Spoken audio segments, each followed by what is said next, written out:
मुनियों, भगवान की जो भक्ति है यही परम श्रेय है, परम कल्याण है। कृष्ण भक्ति परम श्रेय। और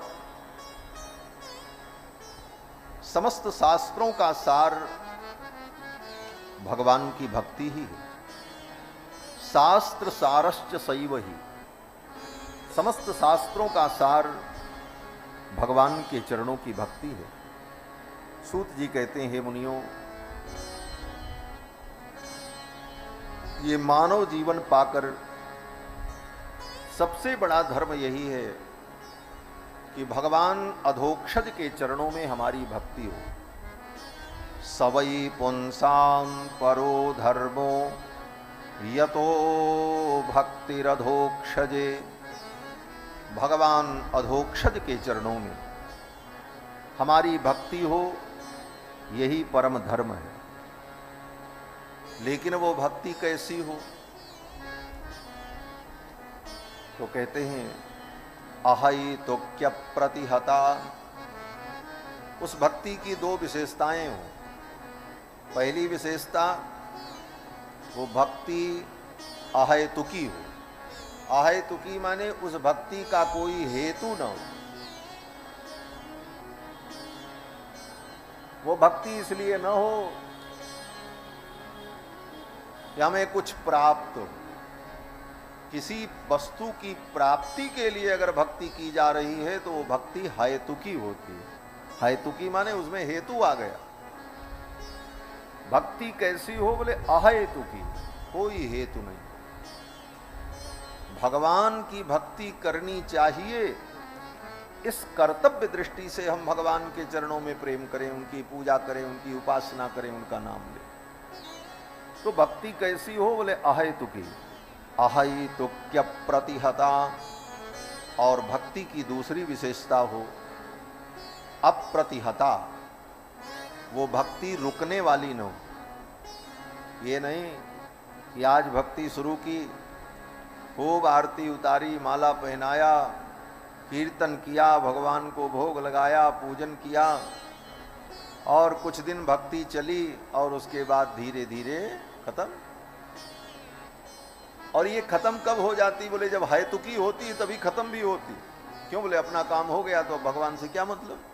जिस काम के लिए भगवान की भक्ति की थी, भगवान ने वो काम कर दिया, अब हमको भक्ति करने की क्या जरूरत। तो हेतुकी भक्ति जो होती है वही भक्ति प्रतिहता होती है, और जो अहेतुकी होती है वही अप्रतिहता होती है। तो भक्ति कैसी हो? हेतु रहित हो, अप्रतिहता हो। उसका फल क्या होगा? कहते हैं ययात्मा संप्रसीदति। अहेतुकी भक्ति भगवान के चरणों में हो तो भगवान की प्रसन्नता प्राप्त होती है और जीव को भी परम आनंद प्राप्त होता है। सूत जी कहते हैं, हे मुनियों, अपनी भक्ति को, अपने प्रेम को भगवान के चरणों से जोड़ दो।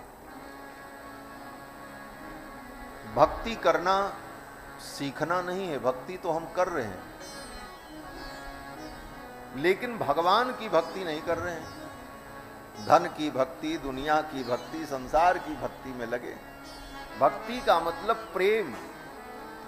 प्रेम को ही भक्ति कहा जाता है। प्रेम तो हम करते हैं लेकिन भगवान से नहीं करते, नश्वर वस्तुओं से हमारा प्रेम होता है। तो सूत जी कहते हैं प्रेम तो तुम करते हो, बस करना इतना है कि उस प्रेम को तुम भगवान से जोड़ दो। वासुदेवे भगवती भक्ति योग प्रयोजितः। अपने भक्ति योग को, अपने प्रेम को तुम भगवान से योजितः, प्रयोजितः जोड़ दो। भक्ति का भगवान से गठबंधन कर दो।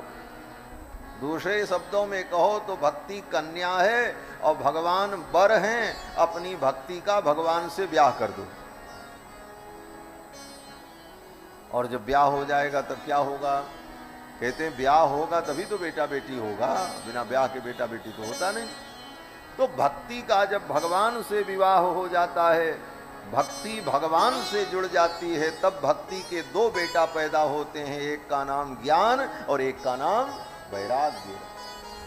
ज्ञान वैराग्य क्यों नहीं पैदा होता? भक्ति तो हम करते हैं, लेकिन वो भक्ति हेतुकी हो जाती है, प्रतिहता हो जाती है, और वो भक्ति संसार की ओर उन्मुख होती है। उसका परिणाम बोले भक्ति पुत्र को जन्म नहीं दे पाती। भक्ति भगवान से जुड़े तो उस भक्ति के दो पुत्र पैदा होंगे, एक का नाम ज्ञान होगा, एक का नाम वैराग्य होगा।